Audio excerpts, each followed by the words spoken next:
शनिवार को रामप्रस्थ स्थित दयानंद पार्क में रामप्रस्थ विकास सेवा समिति द्वारा पुलिस विभाग के साथ जागरूकता संवाद का आयोजन किया गया। इस संवाद में जनता ने क्षेत्रीय पुलिस अधिकारियों जिसमें ACP trans Hindon Rajnish Kumar Upadhyay, SHO थाना लिंक रोड प्रीति सिंह व सूर्य नगर चौकी प्रभारी गोपाल सिंह शामिल थे, निर्भीक होकर संवाद किया। आज आपकी पुलिस अंग्रेजों की पुलिस नहीं है, डंडे मारने वाली पुलिस नहीं है, सेवा करने वाली। स्कॉटलैंड यार्ड को याद करते हैं ना कि दुनिया की सबसे बेहतर पुलिस है कि वो बच्चों की अगर जरूरत पड़ता है तो डायपर भी चेंज कर देती है घर पे आके।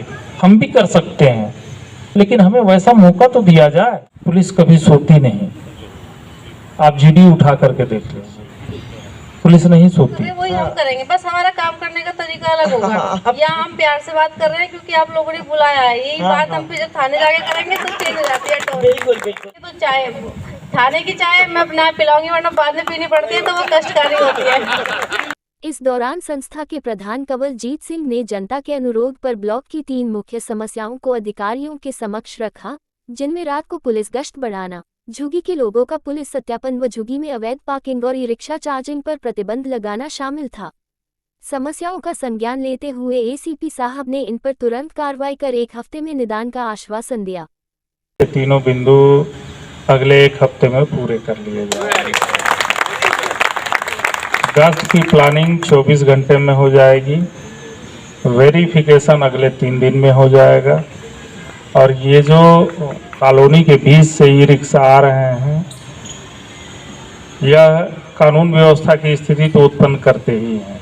इस मौके पर स्थानीय लोगों ने भी अपनी पुलिस के समक्ष स्वयं खुले मन से कुछ समस्याएं रखी, जिसमें देर रात डीजे बजाना, खाली प्लॉटों में संदिग्ध लोगों का जमावड़ा, कुत्तों पर होते विवाद आदि शामिल थे। Volumes are so high that it shakes the house also. So we'd like to have some solution over there as well. शासन की तरफ से समय समय पर डीजे के संबंध में शासनादेश जारी होते रहते हैं। अभी बच्चों के एग्जाम शुरू होने से पहले भी शासनादेश निर्गत किए गए थे। यदि आपके क्षेत्र में ऐसी समस्या आ रही है और 112 को आप कॉल कर रहे हैं, 112 रिस्पांस नहीं दे रहा है, तो आप तुरंत एसओ को कॉल करिए, एसीपी को कॉल करिए, मेरा नंबर नोट कर लीजिए। दूसरी बात, आपके एसओ को मैं कहना चाहूँगा कि आपके क्षेत्र में जितने डीजे संचालक हैं, सभी डीजे संचालकों की लिस्ट आपके थाने पे बनी हुई है ऑलरेडी। सभी को एक नोटिस शासनादेश के माध्यम से निर्गत करा दीजिए कि यदि लोकल डीजे इन्वॉल्व होते हैं 10 o'clock के बाद तो उनका डीजे जब्त कर लिया जाएगा। आपके 112 को सन 2021 में वर्ल्ड की टॉप 3 पुलिसिंग में गिनी गई। आज जन शिकायतों के निस्तारण में गाजियाबाद पूरे प्रदेश में नंबर 1 बना हुआ है। आज मैं बता दूं कि इसी जनपद गाजियाबाद में यदि सारे नागरिक सभ्य तरीके से नागरिकता का पाठ पढ़ लें, सिर्फ सिविक का पाठ पढ़ लें, हमारी आधी से अधिक समस्या का 90% समस्या समाप्त हो जाए। कभी सोती नहीं, आप जीडी उठा करके देख लीजिए, पुलिस नहीं सोती। और न पुलिस को कभी ये कोई पूछने जाता है कि तुम बीमार हुए तो तुमने आराम किया।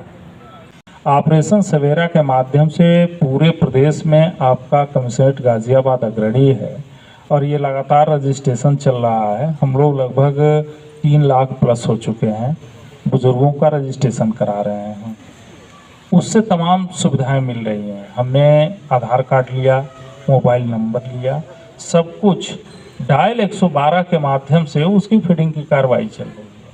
उसमें ऐसा सिस्टम हम लोग ला रहे हैं। कभी कभी होता क्या है, कुछ बुजुर्ग ऐसे हैं जिनके बच्चे मजबूरी है कि वो बाहर अपना जीवन यापन कर रहे हैं और यहाँ घरों में बुजुर्ग अकेले रह जाते हैं, उनको कई प्रकार की आवश्यकताएं पड़ती हैं। जरूरी नहीं कि वो पुलिसिंग की ही आवश्यकता है, कभी बीमार हो गए और कोई उनके पास दवा देने वाला नहीं है, कभी स्थिति ऐसी आई कि वो बीमार हैं, आसक्त इतने हैं कि हिल डुल नहीं पा रहे हैं, सुबह से नाश्ता भी नहीं मिला है, दवा तो दूर की बात है। उन स्थितियों में भी डायल 112 को जब आप कॉल करेंगे तो ऑलरेडी आपका नंबर फिट है आपका नंबर ऑलरेडी उसमें फीड है, उसको आपका लोकेशन नहीं लेना है, उससे आपसे अतिरिक्त जानकारी नहीं लेनी है, वह त्वरित आपके यहाँ पहुँच जाएगा।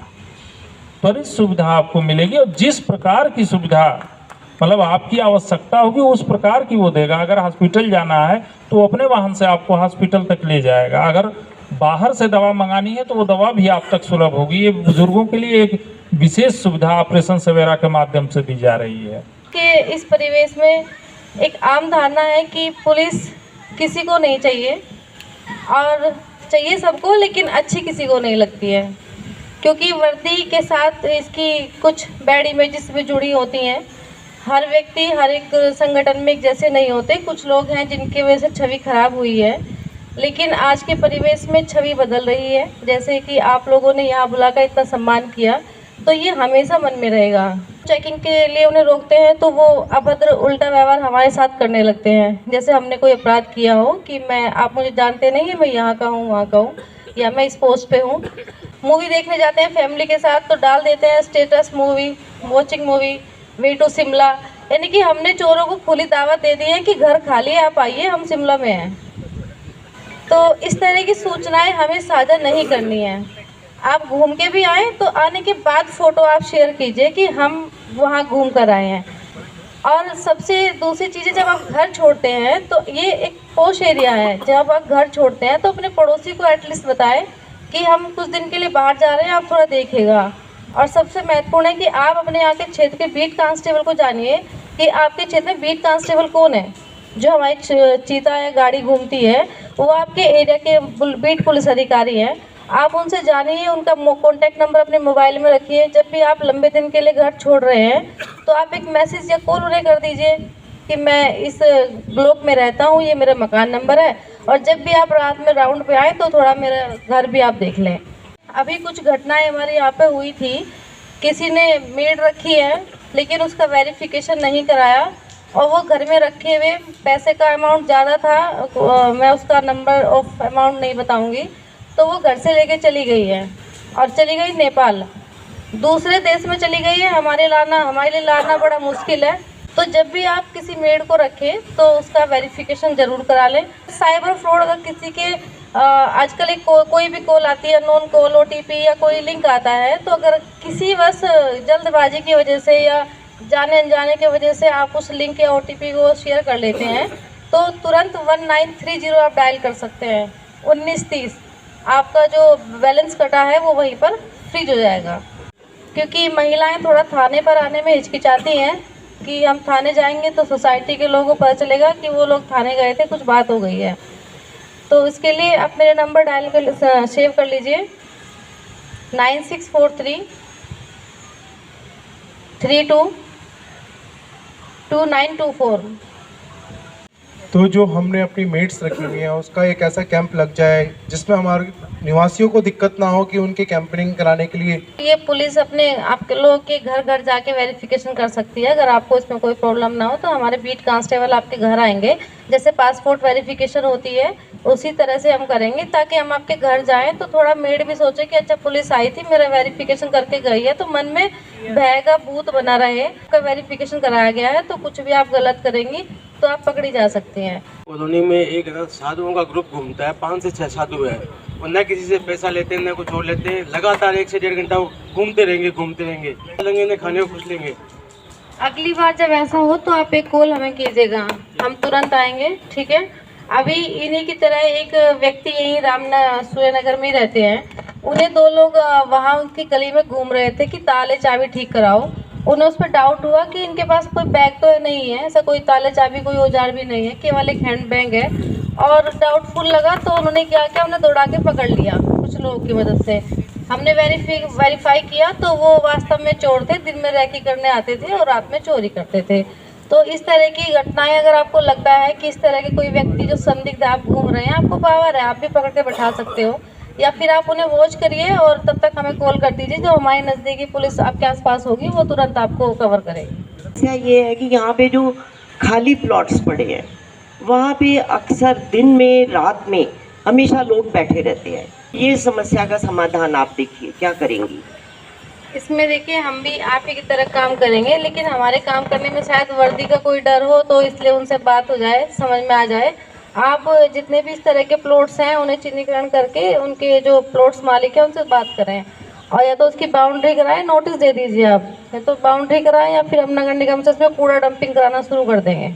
ये रेकी वाला सब्जेक्ट जो आपने बोला, मैं एक्चुअली उस पर बोलना चाहता था मेन, कि आप उसको क्या कर सकते हैं, क्योंकि पार्क में हम किसी को आने से मना नहीं कर सकते, और रेकी का कोई सब्जेक्ट नहीं कि हम उसको बोले भाई साहब आप हमारे घर की तरफ क्यों देख रहे हो।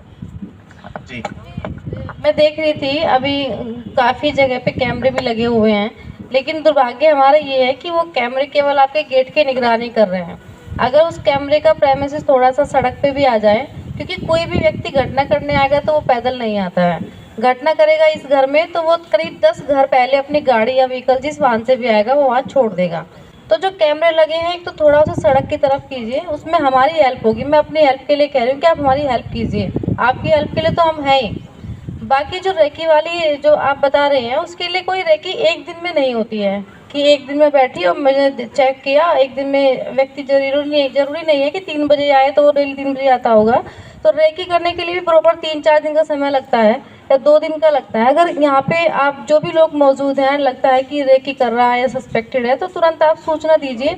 आपको लगता है कि ये काम इलीगल है, मत सोचिए वो क्या है, मुझे नहीं पता, पुलिस जाँच करेगी। अभी एक शिकायत हमारे पास तो रामपुरी की आई कि मैं इस घर में रहता हूँ, मुझे लगता है सामने वाले घर में इलीगल एक्टिविटी होती है, क्योंकि उसके घर के बाहर डेली दिल्ली के नंबर की बाइकें खड़ी होती हैं। मतलब उसने अपना शक जाहिर कर दिया। हम गए वहाँ जाके चेक किया तो वहाँ पे एक कंपनी वाले अपना काम करते हैं, कंस्ट्रक्शन कंपनी का। अब हम वहाँ चले गए, भले वो सही है, लेकिन उसके मन में डर हुआ है कि जी पुलिस आई थी, कोई बात होगी तो वो देख लेगी। और हमने उसके यहाँ काम करने वाले व्यक्तियों की सूची भी मांग ली है, कौन कौन व्यक्ति कितना काम कर रहा है, किस किस व्हीकल से आते हैं। कल के दिन वही वाहन चालक जैसे मोबाइल छीन के भाग गए तो हम कैमरा देखने के लिए घर घर जाते हैं। अब मैं महिला हूँ तो मेरे चक्कर में थोड़ा ना एंट्री मिल जाती है कि मैडम भी साथ में है, लेकिन जेंट्स के लिए हर बार एंट्री नहीं होती, क्योंकि आप लोग भी अकेले घर में रहते हैं, आपकी बहू भी अकेली घर में रहती है, बेटी भी है। तो ये तो आप हमें समय बता दीजिए कि आप इस समय आइए, हमारे घर पर भी कोई नहीं है ना। आप लोग को सारे लोग बैठे हो, सारे एजुकेटेड फैमिलियाँ हैं। सबसे ज़्यादा यहाँ डिस्ट्रीब्यूट किस बात के लिए, गाड़ी पार्किंग की। सबसे ज़्यादा पुलिस पे प्रेशर इसी बात का, गाड़ी पार्किंग के लेके मनमुटाव है बहुत तगड़ा। लेकिन ये सारी चीज़ें पुलिस पे आ रही हैं तो बहुत दिक्कत होती है। गाड़ी पार्किंग, स्कूटी पार्किंग, पता चला फ्लैट है 3 लोग का और गाड़ी 6 है, 3 ही तो पार्क होगी, 3 कहाँ जाएंगी, अब उसके लिए झगड़े हो रहे हैं। पार्क के अंदर भी बहुत कंप्लेंट्स आ रही हैं, अलग अलग पार्कों की, मलडेरी पार्क की, केशव वाटिका पार्क की, कि कुछ लोग अपना जो प्राइवेट डॉग पाल रखा है उसको लेके आती हैं। ये हमारी मालन है मैडम, आप इससे अगर पूछो तो ये इतना परेशान है। यहाँ पे कुत्ते को बहुत घुमाते हैं, बहुत मुजोरी करते हैं, उल्टी सुल्टी कहते हैं, कहते बुलाते हैं, किसको बुलाते हैं, हम नहीं डरने वाले। आप ही में से कुछ लोग डॉग को रखते होंगे, उनको पालते होंगे, तो ये आपकी जिम्मेदारी है कि आप उनकी व्यवस्था कहाँ करेंगे। क्योंकि हम खुद भी सोचे कि अगर हम यहाँ पे एज ए माली मैं ही काम करती तो मेरा मन भी डेली एक ही चीज़ को लेकर ख़राब होता। वो भी महिला है, उसका भी मन है ना। तो उस चीज़ के लिए आप अपने व्यक्तिगत रूप से देखें कि उसका समाधान किस तरह कर सकते हैं। पार्क में एटलीस्ट डॉग्स को लेकर ना आए, क्योंकि ये आप सभी लोगों के लिए है। पार्क इसीलिए तो बनाए गए थे सोसाइटी में कि आप घूमे फिरे, यहाँ हेल्थ अच्छी रहे, एक वायु अच्छी यहाँ की मिले। लेकिन जब यही दूषित हो जाएगा तो कैसे आप सब लोग सर्वाइव करेंगे।